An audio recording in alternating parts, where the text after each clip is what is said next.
Well, this is the first Sunday after the Christmas season. We could say that we are in a day after Christmas type season right now. I'd like to open with a poem that I discovered a few years ago that I quite enjoy. It's called "Twas the Day After Christmas." We've heard of it was the night before Christmas. Let's see what this one's all about. "'Twas the day after Christmas, and all through the house, every creature was hurting, even the mouse. The toys were all broken, their batteries dead. Santa passed out with some ice on his head. Wrapping and ribbons just covered the floor, while upstairs the family continued to snore. And I in my t-shirt, new Reeboks and jeans, I went into the kitchen and started to clean. When out of the lawn arose such a clatter, I sprang from the sink to see what was the matter. Away from the window I flew with like a flash, tore open the curtains and threw up the sash, and what to my wondering eyes should appear but a little white truck with an oversized mirror. The driver was smiling so lively and grand, the patch on his jacket said U.S. Postman. With a handful of bills, he grinned like a fox, then quickly he stuffed them into our mailbox. Bill after bill after bill, they still came, whistling and shouting, he called them by name. Now Dillard's, now Penny's, now Sears, now Robinson's. Here's Broadway's, Levitz's, and Target's, and Mervyn's. To the tip of your limit, every store, every mall. Now charge away, charge away, charge away all. He whooped and he whistled and he finished his work. He filled up the box and he turned with a jerk. He sprang to his truck and drove down the road, driving much faster with just half a load. Then I heard him exclaim with great holiday cheer, enjoy what you bought, you'll be paying all year. It's a silly little poem about sometimes the overconsumption of consumerism in our culture and in the Christmas season.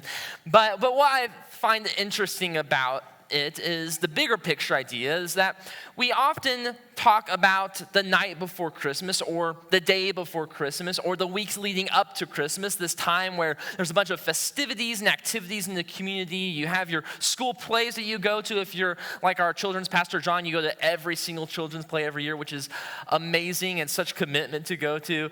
But then we have the day of Christmas where everything's leading up to, where there's festivities, where there's family gatherings, where there's times where we settle in on the Christmas story and what it means to have this holiday in the first place. But then we rarely talk about the day after Christmas or the season that comes after it. And I wonder if sometimes that happens when it comes to Jesus and Jesus's birth, where we spend an entire season. I plan to preach an entire season leading up to the Christmas Day moment where we're building momentum, where we're thinking about Christmas and Jesus' birth, Christmas and Jesus' birth, Christmas and Jesus' birth. And we are doing all of these activities and moments where we are thoughtfully and carefully thinking about the first coming of Jesus, where there's Advent, where there's a season of Advent at many churches where they light candles each week leading up to it. And then we finally arrive to Christmas Day, the moment where we reach a crescendo of the story of Jesus, and we emphasize Jesus' birth. And maybe some of you give a prayer on Sunday, on that day, where you pray and thank God that Jesus was sent. Or maybe you have some other ritual or moment within your time on Christmas morning where you think about Jesus. But then it seems like after Christmas Day, as we start packing up the trees, as we start taking down the lights, as we start cleaning up the clutter, we pack little Jesus in his manger away to be stored for next year. We just kind of tuck Jesus away until it becomes relevant again in the future. But what if it didn't have to be that way? What if we could find a way to take Jesus and take the significance of Jesus' birth and the meaning behind that and take him with us into the next year? What if we didn't have to just store him away or put him away on the day after Christmas? And beyond that, though, there may be some of you who have had some spiritually significant moments in this last year, moments that truly mattered to your spiritual walk in faith. Some of you may have weathered a difficult season in your life, and on the other side of it, you become spiritually stronger. You become more faithful. You become closer to God than you have ever before. Some of you may have studied the scriptures in some way with your own study or with studies of other people, and there are some moments where you've learned something really significant that has affected the way that you see God or the way that you walk your faith. Maybe some of you have encountered Jesus for the first time this year. Maybe some of you have had spiritual rejuvenation and revival this year where your faith has come alive again in ways that it has never before. But maybe something has happened this year that is so significant for your walk of faith. How can we make sure that it doesn't get left behind into 2025? How can we take those moments and bring them with us to allow them to shape us and mold us and form us as we go on into 2026? And what's interesting about these questions to ponder is that I think there's a small detail in the Christmas story that might actually give us some insight on what to do. There might be a small little moment, a detail that goes unsuspecting that we can lean into to maybe consider what it would look like for us to take these moments with us in a day after Christmas type season. Before we get to that, though, it happens at the very end of this story. Allow me to retell the Christmas story for a moment. Many of you already know it. Many of you have rehearsed it and reheard it. But today, allow me to just share it with us once more as we lead into this small little detail. For hundreds of years, the people of God were awaiting a king from God to come. A king who would restore them, who would bring justice and mercy and peace into all the lands. A king who would bring goodness to all his people. A king that would restore things to the way they were meant to be. A king that would bring rescue, deliverance, salvation. And Israel, they waited for this king for hundreds of years, but this king never arrived, even though God promised he would. But then, a virgin woman named Mary gets a message from an angel who tells her that this son of God, this king, would be born from her. It would be a miraculous event. It would be a moment where the Holy Spirit is doing creative work within her womb as the Son of God, the incarnation, fully God and fully human, develops inside her and will be born, and who will reign as the king from the lineage of David, who will be this Messiah that Kevin talked about, this king to come. And then that's what ends up happening. You fast forward 9 months, and Mary and her husband, her new husband Joseph, they go down to Bethlehem for a census. They're from northern Israel. They go down to southern Israel to stay. And while they're there, Mary goes into labor. And that's a pretty big deal because they need to figure out a way to make sure this is all taken care of. Now, whenever we read this story, sometimes we hear there's no guest room in the inn, but really whenever we think about the cultural context, that's not the best way to translate that passage. What it means is that there's no guest room available in the family home, that Mary and Joseph came down into Bethlehem to stay with family, and then some more significant people within their family were staying in the guest room of the small home. And so Mary and Joseph, they didn't go and sit in a cave or in a barn like we think of it, but they were in the bottom floor of the communal home where animals would be stored in the nighttime to take care of them and keep them safe from robbers. So Mary and Joseph, they're in this bottom floor, and Mary's in labor, and eventually Mary gives birth to this son, and she names this son Jesus. It's a special, significant moment. It's the culmination of everything leading up to this after 9 months of waiting and worrying and feeling the cultural impact of saying that you're having a child that was not your husband's, even though she did nothing wrong. And finally, the baby named Jesus is born. And she takes cloths and wraps Jesus in these cloths, which would be normal practice of the day, and she lays Jesus in a stone feeding trough, which was built into the home and the bottom floor of the home. And there the baby Jesus lays. Meanwhile, outside of Bethlehem and in the fields or in the rocky, fieldy terrain, there are shepherds who are keeping watch over their flocks. This would have been a mixture of men. There would have been some women. There would have been some children even, all shepherding these. And this is just a normal day for them. They don't know what is happening down in Bethlehem. They just know that it's another night, another time to take care of these sheep. Maybe some of the shepherds were about to switch shifts this evening as some were waking up to guard the flocks from wild animals and from robbers while the other ones are going to sleep. When all of a sudden, the shepherds blink, and there is a bright, glowing guy right in front of them. An angel. Now when we think of this story, when we picture it in our minds, we think of this angel appearing up in the sky, glowing down on them. But if you read Luke 2 carefully, Luke 2, I think verse 9, actually says that this angel stands before them. So the image is actually of an angel standing right next to this guy. Can you imagine just all of a sudden doing your own thing, going around your activities, and all of a sudden there's a bright glowing dude right next to you? That would be pretty terrifying. So it's no wonder these shepherds start freaking out. They are scared stiff. They are terrified. Their breath has been taken. And as that's happening, the glory of God is radiating out from this angel. And so the shepherds are thinking to themselves, what did we do? They thought that God was going to come down and smite them. But this angel does not bring bad news. This angel actually brings very good news. The angel says, have no fear, don't worry. Instead, lean into what I'm about to say. A son has been born in Bethlehem, just over there, just a little ways away. And this son is the Christ. He is the Messiah. He is going to bring salvation to you. And this is an exciting moment. This is the culmination of hundreds of years of waiting. A promise being fulfilled, that Jesus, the Messiah, has been born, that hope has been born. And even if things have not gone crazy enough, all of a sudden, at the moment, more and more angels start appearing right next to the shepherds, all until they're all surrounded by an innumerable number of angels. And these angels begin to sing in a wonderful choir, praise to God, who's bringing peace to his people. And then these angels disappear as quickly as they appeared. And immediately the shepherds are left back in the darkness. And they are frozen. They take a couple seconds to try and reclaim and digest what has taken place. And eventually chaos just ensues. A couple of them finally relieve themselves of the breath that they've been holding in. Their heart rate really pumping.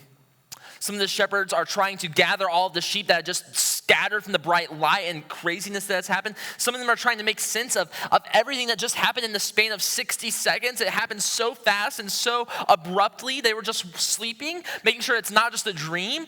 Some of them are even starting to smile.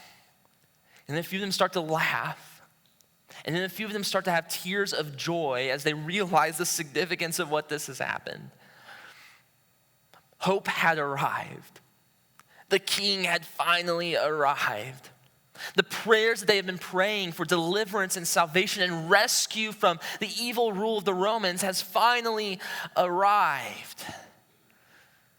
And without a second thought, the shepherds rush into Bethlehem, peering into every home, trying to make sense of where this baby is. The angel gave specific explanation and specific instructions on where this baby was. This baby would be wrapped in cloths, a newborn baby, and they would be lying in a feeding trough. And so they're trying to figure out where this baby is. They're looking into every home, peering into it. They're going down the streets, talking to people, and they're saying, hey, we heard that a baby's been born. Where's this baby? Can you tell me where this child is? Now you gotta understand, Bethlehem was a kind of a smaller town. It was almost a village at this time, and so word travels fast. It wouldn't have taken long to locate the baby. And so within a few minutes, they know the exact home that baby Jesus is in. They know the exact place. They peer into the window. They see baby Jesus in that feeding trough. They knock on the door. The doors open wide, and they rush into the room. And they surround themselves around this little feeding trough as baby Jesus is trying to sleep in the midst of all the noise. Now, in this culture, well, in our culture really, when a baby is born, it's kind of more of a private event where kind of immediate family are in relation with it, but beyond that, it's kind of takes more time for others to be involved with that. But in this culture, in this day, the birth of a child was a communal celebration. The entire community would be involved in celebrating the birth of a child. It would be significant because many children would die during childbirth or before childbirth. It would have been a really celebratory thing for a child to be born and a child to be completely healthy and being born.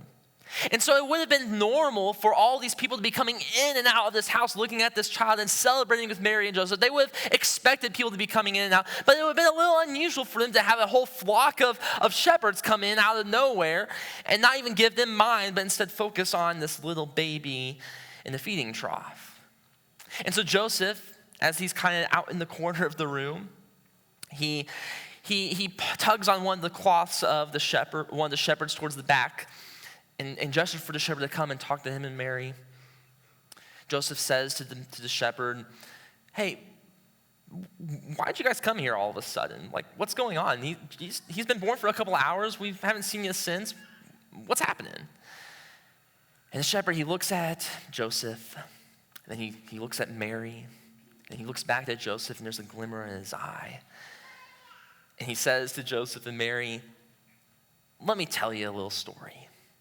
And he begins to retell everything that just happened in a short span of time. How this angel just appeared in their midst. They thought it was a dream, but it wasn't. It was terrifying and scary and bright and unexplainable. And all of a sudden, this angel gave good news, a message that the king had arrived, that the Messiah had been born, a Savior had arrived in Bethlehem's midst. And then all of a sudden, he talks about how a group of angels surrounded him in worship and praise of God. And then they were told to go and find this baby. And it was wrapped in cloths and in a manger, in a feeding trough, just like it was predicted and told by an angel. And as that's happening, he starts to have tears form in his eyes. His eyes get soft. The light's glistening into his eyes as it's all taking place, as he's getting emotional, and he gives just a trembly breath.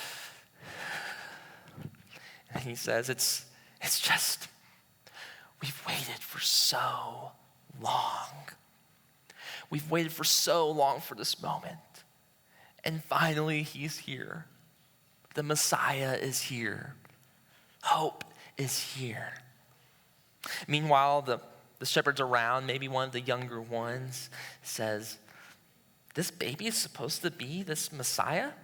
He's the one that's supposed to rescue us? His hand's barely the size of my thumb." And immediately one of the shepherds pokes him with his elbow, getting him to quiet because he knows the baby's trying to sleep. How would you react if you were Mary or Joseph? What would you do in the moment as you're witnessing all of this? What would happen as you see a bunch of random strangers that are smelly from sitting in sheep manure as they're running into the home? How would you react as they're trying to surround your child? Would you push them out? Would you gatekeep the room to not let them in? Would you let them in one at a time? When you hear the story from the shepherd, would you think he's kind of crazy and maybe he shouldn't be here? It's an unsafe place. Would you be excited? Would you be terrified? Would you be anxious? Would you wonder, is this really all it's chalked up to be? I'm not sure how you would react. To be honest, I don't know how I would react if I was in that moment. But Luke tells us how Mary reacts. He tells us exactly what she does. If you have a Bible, join me in Luke 2. We'll be towards the end of this amazing story of Jesus' birth. If you go to Luke 2 and go down to verse 19, Luke gives us insight on how Mary reacts to this moment. Luke 2:19 says, "But Mary was treasuring up all these things in her heart and meditating on them." As Mary is seeing the shepherds come in, as she hears the story of what took place, she treasures the words that's being said. She treasures these moments.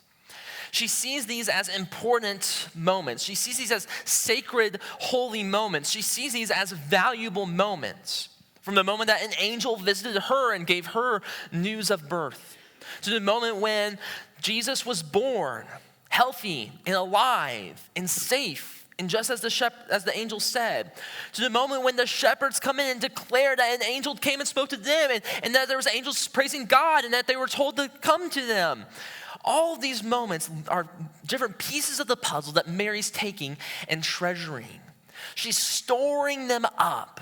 She sees these as valuable moments. She values them. She treasures them. And she doesn't just treasure them, though. She doesn't just store them in the back of her mind, but Luke tells us that Mary meditates on them. She mulls them over. Some translation says that she ponders them. The Greek word here is this idea that carries the idea of deep contemplation. It reminds me of a time back in late junior high, early high school, where I was going on a church youth trip to an event that was about 14 hours away. Along this trip, we were just stuck in a bus together, and there was no air conditioning, and it was miserable in the middle of summer, but we were getting through it, and we were trying to just pass time as best as we could. One of the youth sponsors started to share different riddles and trying to get us to just pass the time by just trying to come up with answers to riddles. And there was one riddle that he gave that really stumped us for a little bit. I'll put the riddle on the screen because I still remember it. You may have even heard this one before. The man who invented it doesn't want it. The man who buys it doesn't need it. The man who needs it doesn't know it. What is it? And man, this riddle stumped us for hours and hours and hours. Like for 2 or more hours, we were just in this van just trying to throw different guesses and trying to make sense of what is it? What is this thing that was being asked? And we pondered it and thought about it and just carefully mulled it over. And eventually, after hours of thinking about it, someone finally figured out the answer. And the answer to it, what is it, is, I'm not going to tell you. You're just going to have to go home and think about it and come figure out the answer yourself. Don't steal yourself of the joy and satisfaction of coming up with the answer by just Googling it right now. Instead, take a picture, spend some time on it, figure it out. If you have any guesses afterwards, you can come share them with me if you really want to. I still know the answer. It's stuck in my brain for 10 years now. But that's kind of the picture of what it means to meditate or ponder. This idea of deeply thinking and mulling over what's going on, an idea, a thought, a passing memory. Not just letting it go by, but instead taking hold of it, having every thought captive to contemplate it. And that's what Mary's doing. She's taking these events in her life, the angel visiting her, Jesus being born, the shepherds visiting, and she's taking it and she's treasuring it. She sees it as valuable, but then she's meditating on it. She's trying to make sense of all these different details, and she's letting it shape her and form her. And she's going to do that for the rest of her life as she meditates on these things, and it lets it shape her and form her. That these moments, these memories, these details, these events, these are moments that are going to form what she thinks about Jesus. How she sees and understands God, and it helps her make sense of what God is doing in her midst. And this will happen over and over. You can picture how these things come up. That maybe as Jesus is growing up, he says something, and all of a sudden these memories start flooding back to her. Man, that sounds a lot like what that angel told me long ago. Or maybe she's arriving to Bethlehem and she's staying in Bethlehem for Passover season, and while she's in Bethlehem, she's in the home that she gave birth to Jesus. And as she's on that bottom floor again, she's like talking to Joseph, do you remember that night? That night when these shepherds came in and shared us all of this details about angels and about our son. And these moments continue to shape and move her and draw her in as she treasures them and values them and she meditates on them. And the amazing thing is that this wasn't a one-time occurrence, but this seems to be Mary's constant posture in her life. Skip ahead 12 years, Jesus is a boy now, and they are in Jerusalem for Passover season.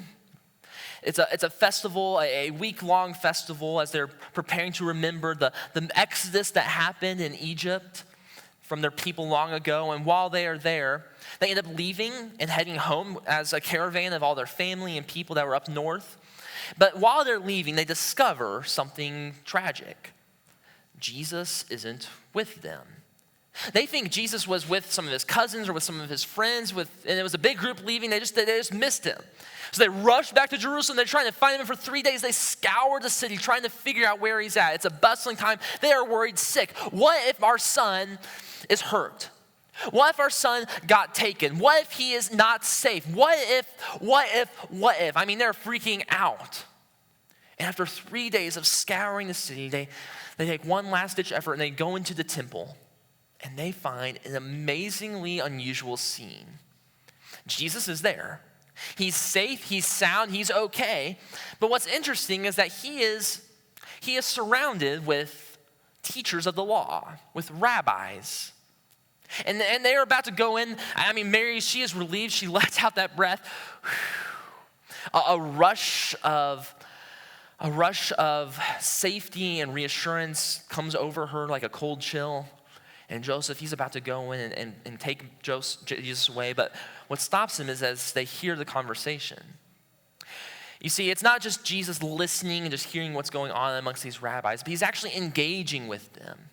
He's asking these really profound questions that's making the rabbis think, questions that are leading the rabbis to think differently about maybe some of these texts that are being taught. And then finally, they take Jesus back. They're like, Jesus, what's going on? Why were you here in this temple?